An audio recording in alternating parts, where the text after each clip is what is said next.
Okay. Hi, everybody. This is Rukmini Mehta, and I'm here with Smita Alves. And we're just going to kind of get all of our technology situated. So give us a few minutes while we make sure that we're streaming on all of our platforms. Thank you. Here we go. Okay. I think we've got it. Well, thank you, Smita, so much for joining us. As I was just saying before we went live, I'm really, really happy that we're doing this. And I'm so happy that you were courageous enough to kind of be the first. Well, thank you so much for initiating this. And, I mean, in Southern California, we have such a rich wealth of like Kathak schools and teachers. And so it's really lovely to build the community even more deeply. So thank you Yeah. for starting it and for including me and for letting me kick it off with you. Yeah. So, I think we'll just dive right in. The idea is we just want to have a conversation about the art form, about our work. And I certainly have some questions to kind of, fuel the conversation, but, feel free to interject. And it's an opportunity for you to say the things that you want to say for all of our listeners and community members. Thank you. Uh, Cool. So, and I have my notes, so I'm going to look at my notes. Perfect. Um, I just want to like start with, just the basics. If you could tell us a little bit about your beginning in Kathak, how you got started, what drew you to the art form, and what your early training was like. Yeah, so I was born and raised here in Orange County. So I've lived here my entire life. And, back in the early 80s, Indian South Asian community was very small in this area. And my mom was always into art, and she felt like it was very important for her kids and anyone in general, but to have art in their life. And she wanted me to stay connected with the Indian culture. Mm. So she pushed me for a long time, and I was very resistant to doing classical dance. I thought it was going to be boring and it was very Indian. And, growing up here, I didn't always connect with that side of my culture. Um, and then I finally decided to start, and, I did all my early training with Srimati Anjani Ambekar, and I'm really grateful to her for initiating me into Kathak. And it wasn't love at first step.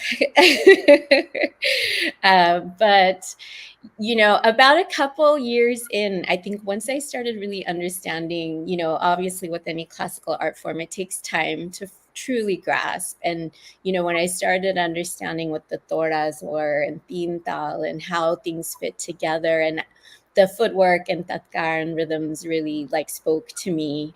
And once I started connecting with the dance, and then it started feeling like my own art versus me learning something outside of myself. I think that's probably common for a lot of artists, where we internalize it.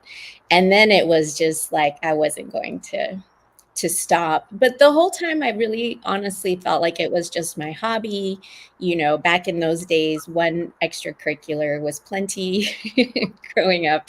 So that was my extracurricular. And I don't know that I liked it because it connected me to the Indian culture, but it was something I really just felt passion for and felt like I could express myself. And then it just kept going from there. Anjani Aunty was known for rigor and a lot of intensive training, similar to your background. So, the tatkar, the chakras, the hastaks, all of that, like just was drilled in. But I think I thrived on it. Initially it was really hard and challenging, but I really, I value all of that, and it's pushed me to where I am today. Um, back in those days, it was also the classic South Asian parent attitude of like, you don't want to pursue art, we're going to be a doctor or, engineer or lawyer. And so I was like full on bio major, pursued a whole other career before I started teaching Kathak. But one thing that was really amazing, kind of going back, I'm probably all over the place, is that Auntie Anjani Auntie had, her school, but she also had a company, Anjani's Kathak Dance of India. And I'm so grateful and fortunate that I got to be a company member. And so we would tour. And what really resonated is not just our performances in the Indian community, but that we would perform for just the general community and, be part of a spring lineup at a university. And we would get to meet with the general audience and they hear their perspective. And it made me appreciate how Kathak can be viewed outside of the South Asian community and how others perceived it, and that it was beautiful all around, like not just me, but it was something people really appreciated and something special. And I think, with all of that, I just couldn't let Kathak go, but it was still my side hobby as I pursued my career in biology. And I actually was a biology lecturer and instructor I almost got tenured, and then took a little break to have kids. And then I was like, oh, I'll teach one class, while I'm waiting. And that, as they say, is where it all started. Yeah, that's it's amazing. There's so much that resonates, and my story is also similar in some ways. Yeah. So I want to just like talk to you a little bit about what led you to like finally kind of make that decision and move into doing the work of promoting Kathak here in Southern California and beyond, and what that transition was like for you. Yeah. So it was something I struggled with for a long time, like in my 20s and early 30s. Like I wanted to pursue Kathak. I wanted it to be a bigger part of my life, but I didn't know how to move forward with that. There wasn't that college you go to pursue Kathak. And that wasn't where things were lining up. So I wasn't sure what to do with it. I think it was really hard to understand how to make a career out of it and how to pursue Mhm. it. And, I think for a lot of people, you either like performing or you like teaching, maybe you like both, but they're almost two different careers within the art. And I really love teaching. Like for me, teaching is a way that I connect with students. I was teaching biology. I love teaching Kathak, and it was something I actually wanted to pursue just to be able to share the art more than me necessarily pursuing like a solo career. As I mentioned, I had a wonderful opportunity to perform through Anjani Ji, and I was good with that. Like I was content with that, but I thought this is something so special and it would be amazing to be able to share it, especially, since I am second generation. Sometimes you get force fed this culture that you're not seeing in your daily life, at school and with your peers. And so it was a way where I could appreciate the culture. And I thought maybe I can help the next generation appreciate the art, whether they look at it as Indian or not, but just Mhm. as an art form. And I think part of that is like just that spiritual connection you get with art when you express yourself through art. And I thought that was something I want to be able to share. My medium is Kathak, and I don't have to have students that want to pursue a career in Kathak, but if I can help them understand how finding a passion and nurturing it and cultivating it really helps your soul, it's like soul food. Yeah. It'll maybe give them a way to see what they do like. And if it is Kathak, I can help them nurture that even further. But so that was kind of where I wasn't sure how to pursue it. And honestly, it kind of, I feel, without sounding too cheesy, I guess some things sometimes are just meant to be. Like, I think my passion and my love was so deep that even though I didn't know how to pursue it, it found its way to me. So when I taught that one class, while I was kind of on maternity break, and then from there through word of mouth, it just kind of grew into a second class, and then more people, and then I was like, well, maybe I'll do two or three, and then it kind of flourished from there. And so, in a weird way, I feel like as a teacher and as a Kathak artist, it's been a little bit of a training on the job as I started teaching, and then started thinking about How do I want to preserve the art, present the art, teach the art, um, as opposed to thinking of it all in advance and then implementing it. Yeah, you just, learn as you go. Yeah, You just, absolutely. yeah.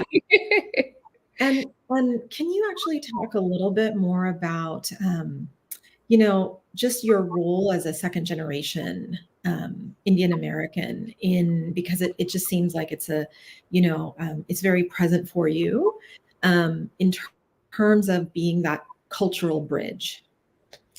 Yeah, absolutely. So, I think kids these days that are growing up here have a very different demographic that they're living in Southern California. So, as I mentioned back in the day when I was growing up here, there weren't a lot of South Asians, and I felt very isolated. I felt like I was exotified. I don't even know if that's a word, but like it was just, I felt very much identified with how I looked versus how I felt. And I'm so happy things have changed, and the kids growing up now have more of an understanding and appreciation.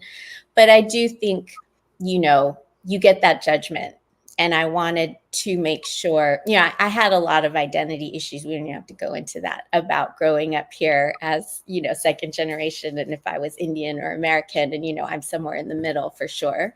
But I find like when I'm teaching, I really connect with my students, even though they're a generation younger than me. But if they're second generation, I feel like there's this commonality between us because I know what it's like having immigrant parents.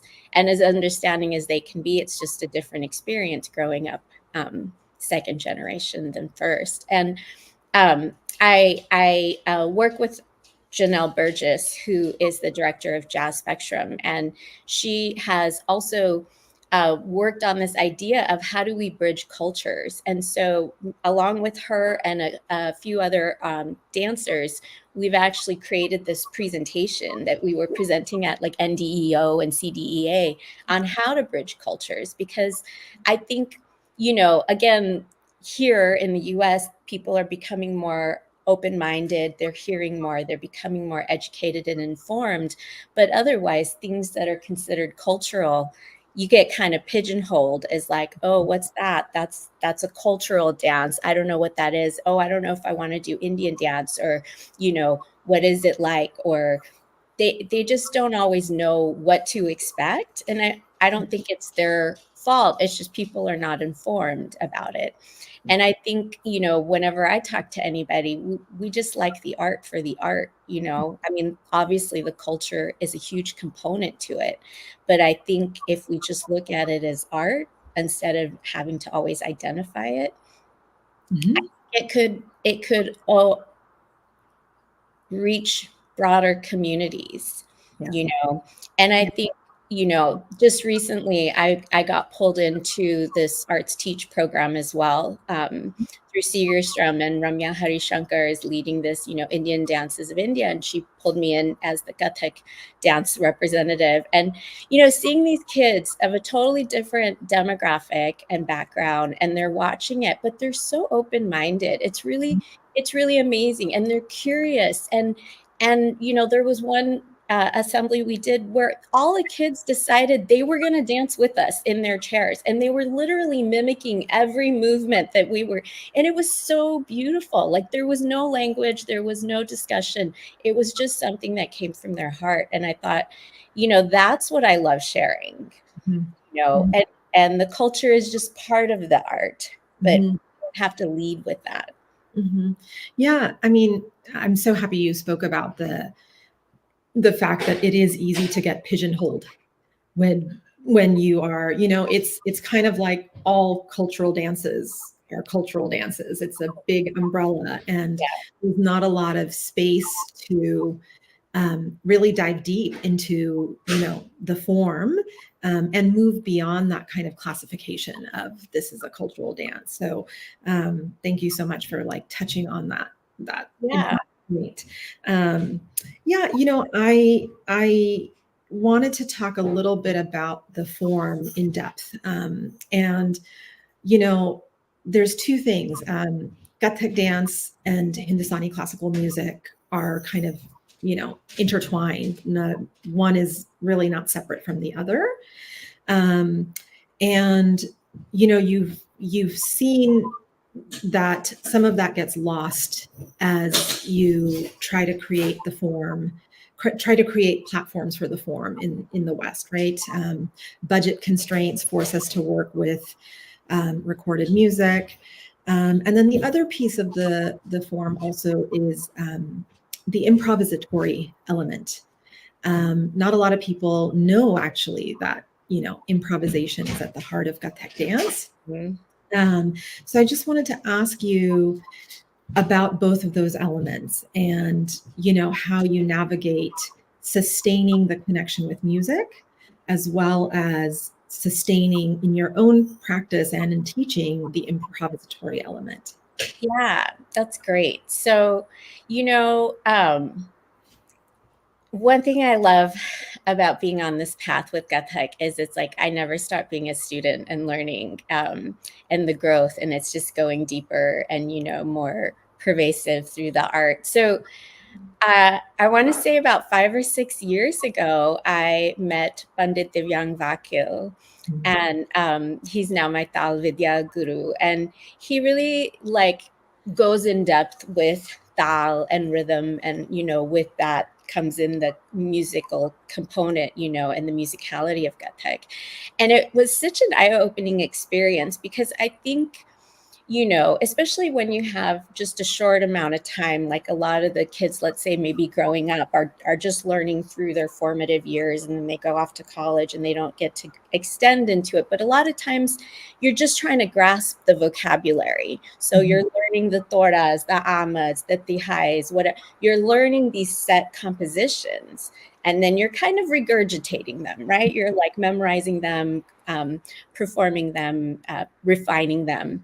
And I think what was really interesting when I started learning with him is that he started taking a different approach of composing and understanding the patterns within, right? Like, yes, we know there's chaptal, which is a 10 beat cycle versus tintal, but how then does that affect the composition of those styles, and how then could you go about creating patterns spontaneously? Well, first you have to understand the tal itself, and let's start with the teka, and then how do you play with that? And then you're kind of spontaneously creating and not having to rely on a set performative piece, and it was really just interesting, and I don't know if it's because his emphasis is tal, he's not a Kathak guru, so he was just focusing on that aspect of it, but I felt like I had never been taught Kathak in that way. Mm-hmm. And then it's like when you learn something and it opens your mind and your eyes, you're like, oh my gosh, like this needs to be part of training now, Wow. Yeah.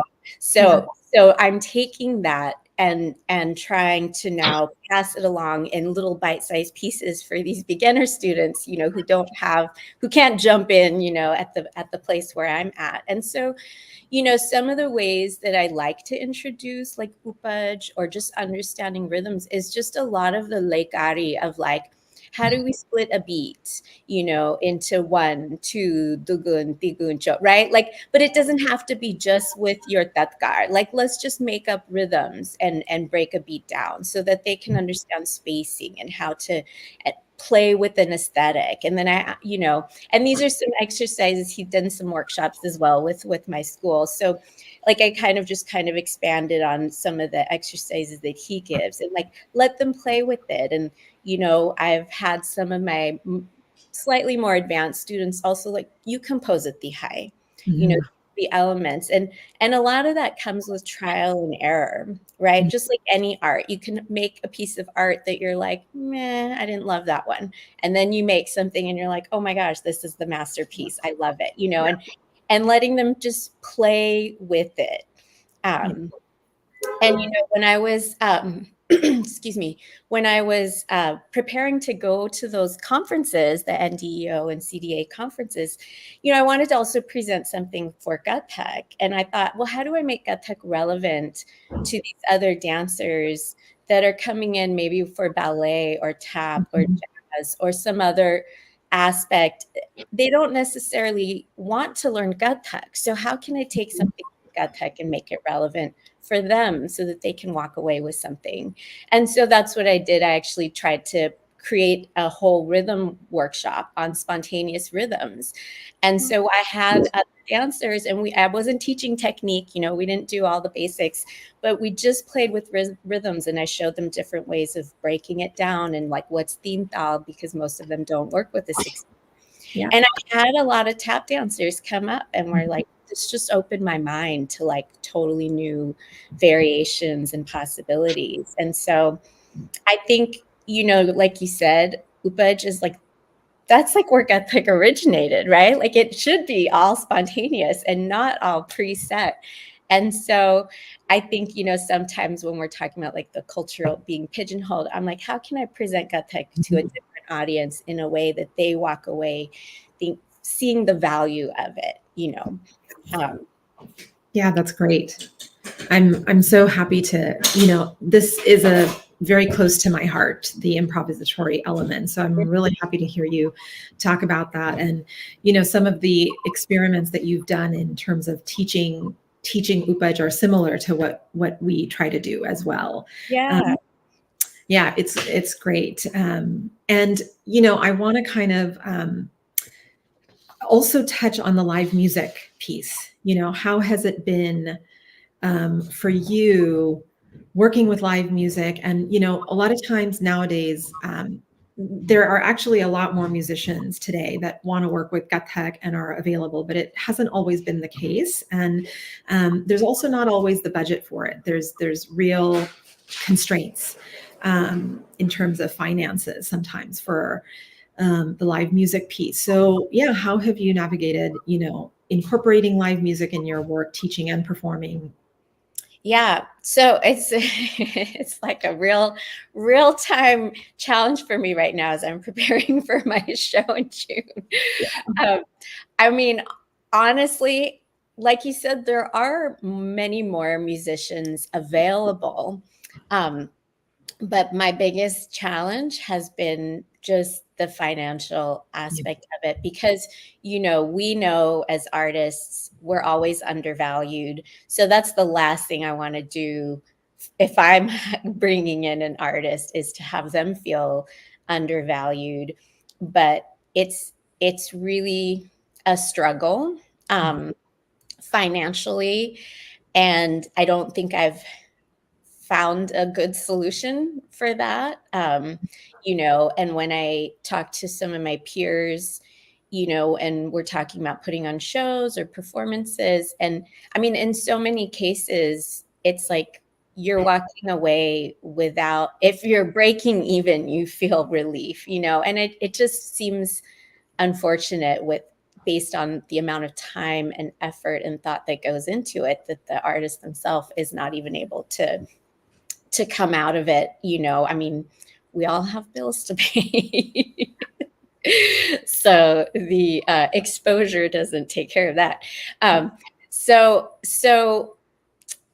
I I've done some shows that have been with live music, and we've done some that are recorded, and I would love to bring that in. I think sometimes what's tricky too, uh, because like I don't teach at a set location. I'm going out to different studios and locations. So sometimes even the logistics of like bringing in an artist and having, working around everyone's schedule. I think sometimes for me, that just depends on the fact that a lot of students and families have so many obligations that in and of itself becomes a logistical challenge. Yeah.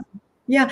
And, I'm so happy you kind of honestly touched upon the financial challenges. And I'm wondering if you can talk a little bit more. That's one of my big questions is, how does it work financially? I have my own, as this is a particular passion point of mine, that there really is not financial infrastructure for the form. So how has it been for you? How have you navigated, the challenges.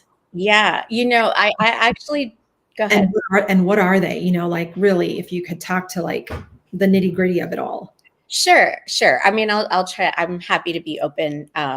So I actually just kind of throwing it back on you for a moment. I just read an article that you had written about like how your whole thing was like, oh, I'll get married and then I'll have, but you're not alone in that. Like seriously, I think, pursuing Kathak. I'm just going to stick with Kathak because Yeah. that's what I know, and that's my peers are in the same field. It just does not seem feasible, and that just makes me incredibly sad, because then how are we going to encourage the next generation to want to pursue this, which is exactly why my parents were like, go be a doctor, because Yeah. you're not going to, and Yeah. so it's really unfortunate. And honestly, I know there's a lot of schools and that have their nonprofit to try to bring in grant. But to me, that's like a whole third job. So you're like performer, teacher, and running a nonprofit, right? And I mean, So I'm like, I don't even have the bandwidth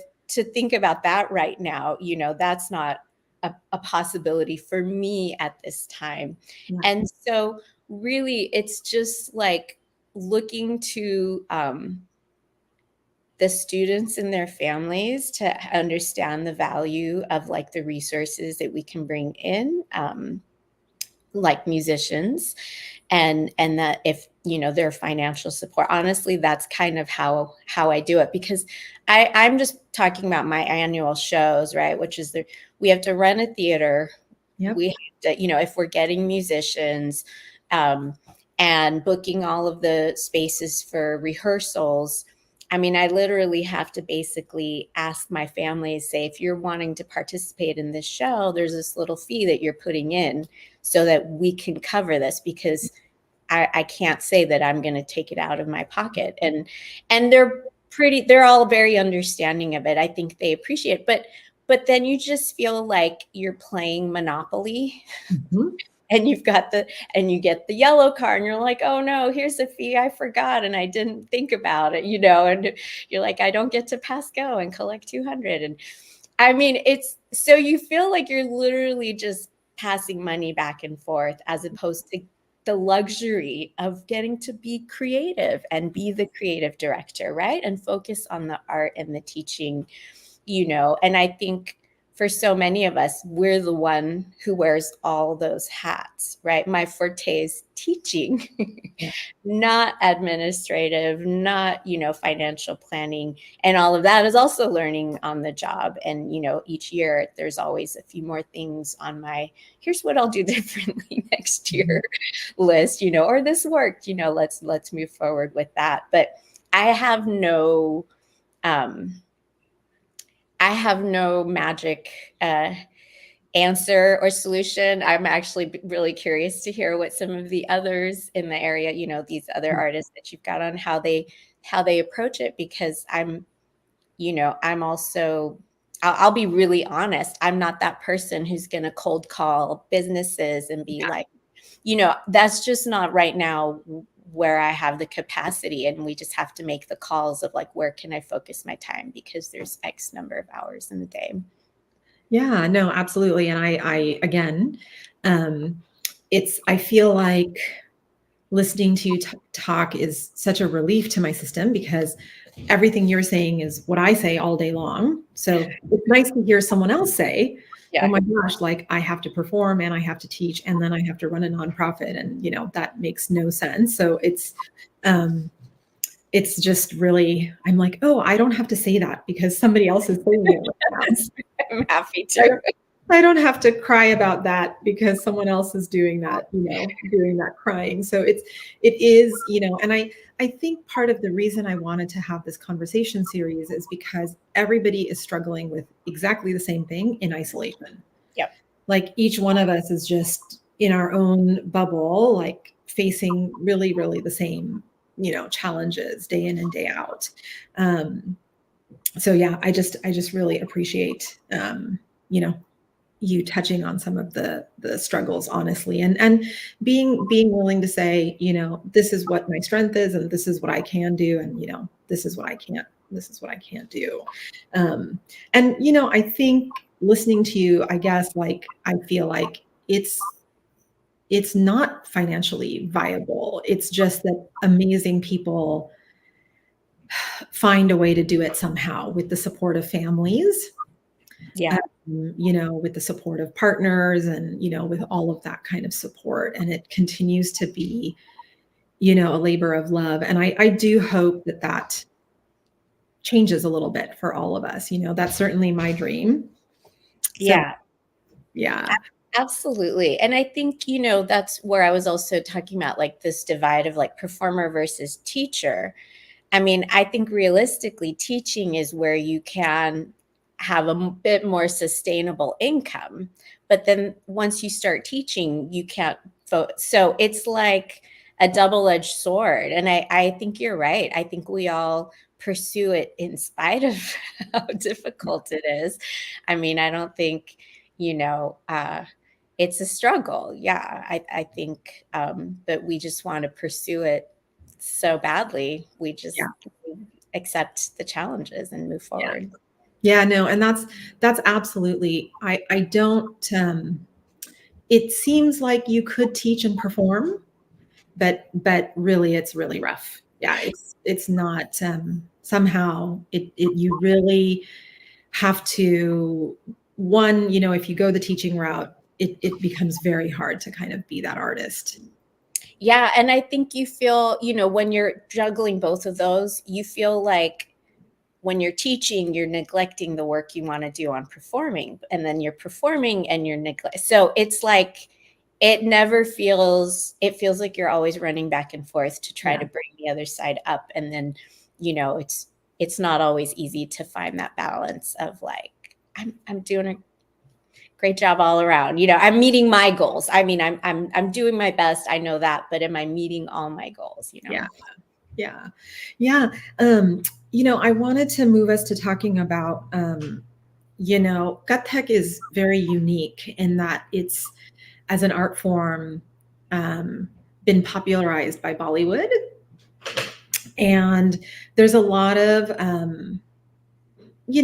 I guess I would say, blurring of the lines between what is pop and what is classical. And um, I think certainly lay audiences, may or may not, um, even be able to tell sometimes, and I'm speaking generally.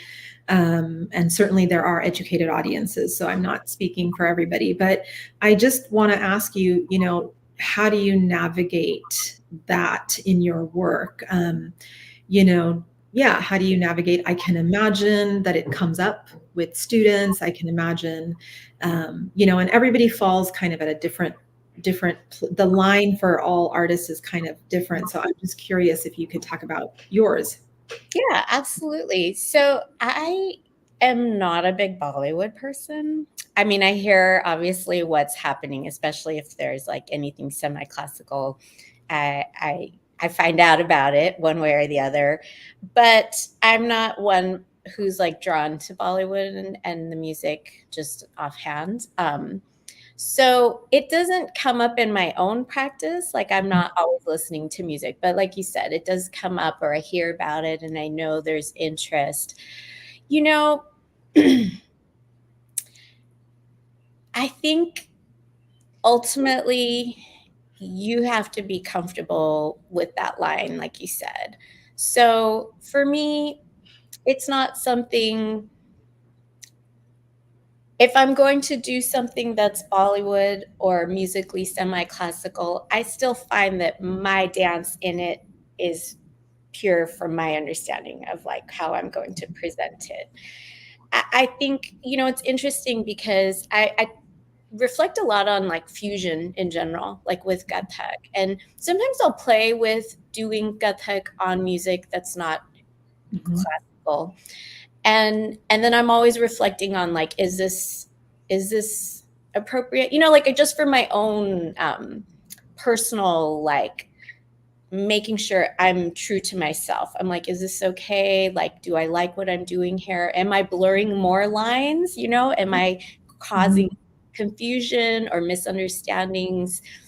And I think the beauty is we could have people doing fusion of Kathak with pop, or Kathak that's semi-classical with Bollywood, or just a traditionalist who's a purist and is like, no, I'm gonna I'm gonna do this. And I think there's enough room on the platform for everyone to do that. And I think as long as we uphold what we stand for, hopefully those lines will be more clear of like, Mhm. this is the pure aspect. This is what I'll do.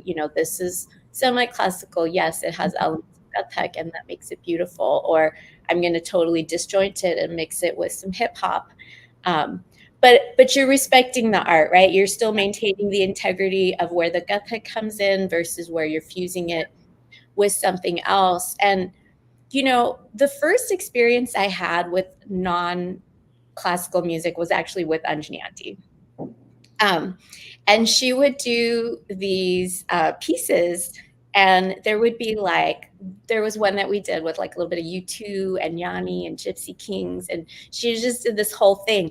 And for me, identifying a lot with the American culture, that was amazing because now Kathak came into my world that I really related to, and I loved it. And there was a time when I first started teaching where I was open to doing that.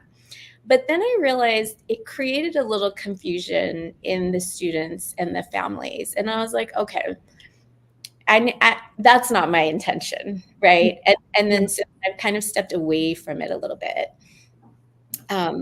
So, with respect to Bollywood, it's not my thing, yeah, but I don't have judgment for it. I feel like I just try to let people know, especially my students, where I feel like it is holding the integrity and where it's more of a fusion and, maybe they don't realize it, but it yeah. is what it is. Yeah, no, thank you so much for kind of speaking to that. And, I think moving back to the form a little bit, one of the things that I and my Guruji were really passionate about is the traditional, like the way Kathak was presented in its kind of, traditional form, uh, Mhm. which is as a solo. you Oh, know yeah. Group choreography, certainly we all do group choreography, but the art form as we learned it from our teachers, when they performed, it was one dancer with a trio or quartet of live musicians. And that's another thing we don't see as much these days. These are the I think these are the elements of the form, the traditional Kathak solo, the live music piece, the improvisation piece, that start to get just lost a little bit, in large part because we're in the West and we have to survive in the West, and we have to work with the framework of the West many times, Mhm. and then also the financial and budgetary constraints. Yeah. So I guess, like, I want to ask, like, do what how have you navigated the original way the form is presented and meant to be performed, and all the things that we all do, uh, Yeah. and we should do, as we experiment with other ways to work with the form in group choreography and collaboration, etc. Yeah. So I think, a lot of times when I'm teaching, I do talk to the students about what's traditional and how things should be. And, I address a lot of those things. I try to in our classes so that they, even if it's not how we're relaying it at the time of the recital or the performance, that they understand like all the dimensions of what the art would be like, or how we could present it, or other ways to go about it.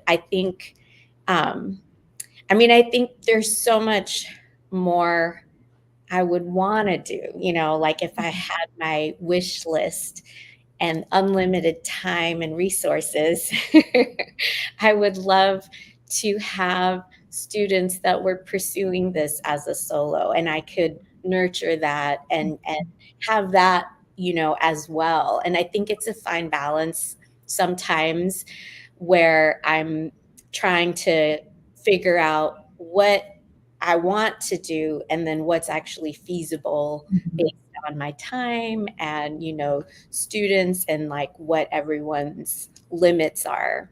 Mhm. So, um, and I think what I try to do is, because there are the different schools and artists that focus on, I mean, I feel like we all have a different niche in Mhm. how to present and pursue Kathak. And I actually really love that, because I feel like, for this area, having like 6 to 10 different schools that offer some type of Kathak is phenomenal. And yet we're all thriving and we're doing well, and there's obviously a lot of students and community that we're able to connect with, but we all have a different, approach and perspective. And I think I like to point out to my students, like, look at this artist, or, even if it's a master artist from India, like, look at what they're presenting. Look, I try. I mean, I think there's so much more to be done on that. Yeah. Yeah. Yeah. Yeah. No, that's great. And uh, if because for me, all of these things, they're just linked to support, right? And so, like, what kind of support do you think the form needs, and practitioners of the form and artists, like in your wish list? Mhm. Like, if you could be like, these are the three things we need that would really provide the form and the people working within the form with honest real support. Yeah. And are you talking about like not financial support, just in general, or anything? Any, if you think, financial and all else, just what you think, like what you think, what can be that kind of critical support, what Yeah. would really make a difference in the form. I think where I see it, like what's of value to me, is like really pushing Kathak out into the mainstream audience. Um, and I think as much as it's important that we celebrate our cultural events and also present there, because I think even within the South Asian community, we, just based on conversations I've had, we struggle with helping our community, understand the value of Kathak and what makes it unique, and what it is even. But I think as far as where I want to see it go is out into the mainstream, because I think, and that goes back to, is it a cultural dance, or can we just say it's a dance? Like, I want to see it presented at regular dance festivals and other types of dance events, and when I went to those dance conferences, there was one other South Asian presentation out of like, I don't know, I want to say 100, Yeah. and we all were so excited to find each other and be like, what are you talking about? And it's like, and how many people, and these are dance people, right? These are not just general public. These are dance educators.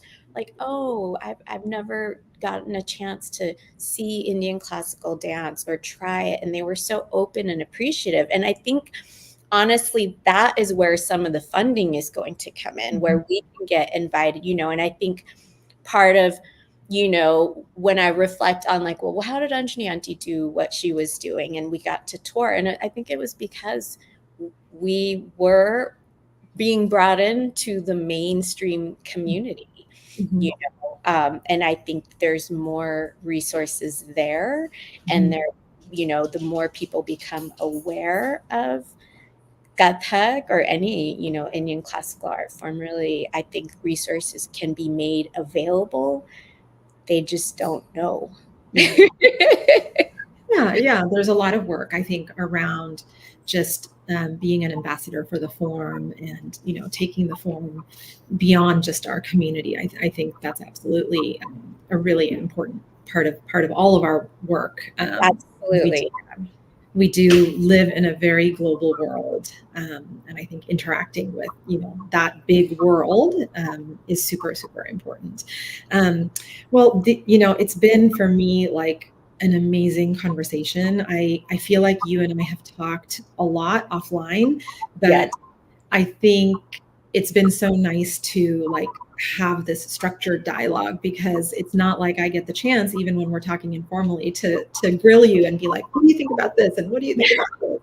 So, I just really appreciate you sharing, your thoughts and your perspectives on the forum. And, before we wrap up, I just want to ask if there's any other topic that you feel you want to speak to, or anything else you want our listeners to know about, either the form or the work in Southern California and beyond. Yeah, I just want to open it up for you. Yeah.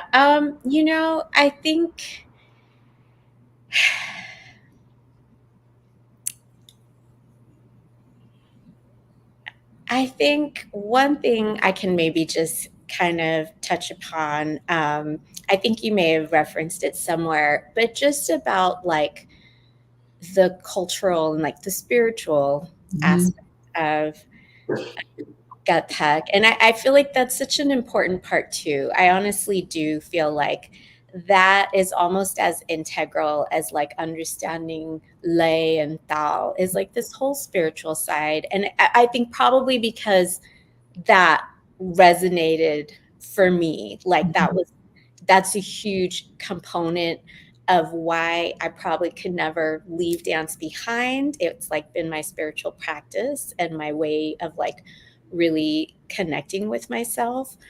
And I think sometimes that gets a little lost. And you were mentioning like the Bollywood side of it, and there's also a lot of social media and like TikTok and like the flashy, Yeah. parts to it. And I just feel like sometimes I miss, and I'm trying to bring it into my classes as well. Let's do something really slow. Let's go in Vilambit. Let's take our time. How do we fill the spaces? How do we stay connected? Even when there's not a million circles and fast footwork keeping you preoccupied. Yeah. And I so like for me, that's like a real passion point of like trying to bring in this sense of like spirit connecting, with Yeah. the art, with the music, with the self. Yeah, no, thank you for touching on that. And I think it's more and more important as we move more towards technology, more towards, a TikTok and Instagram attention span. I actually think those of us that are teachers and those of us that are artists that are like able to really cultivate and develop spaces for, you know, like sinking in, like Mhm. sinking into the art, Right. and connecting with something I think, greater than ourselves. I certainly appreciate you touching on that. Yeah. Yeah. Well, it's been really, I mean, I don't know how, I know I've said it so many times, but it's been really lovely. I just want to thank all of our listeners for joining in. And, these conversations are going to continue throughout the month of May. Tuesdays and Fridays at 12 noon, we'll be having several of the other artists here in Southern California joining us. And all of the conversations will be available on our YouTube channel for folks that want to listen in and tune in later. So I think that concludes this talk. Thank you, Smita, so much. Thank you. Thank you. It was such a pleasure. Yeah, lovely. Talk to you soon. Thank you, everybody. Bye. Namaskar.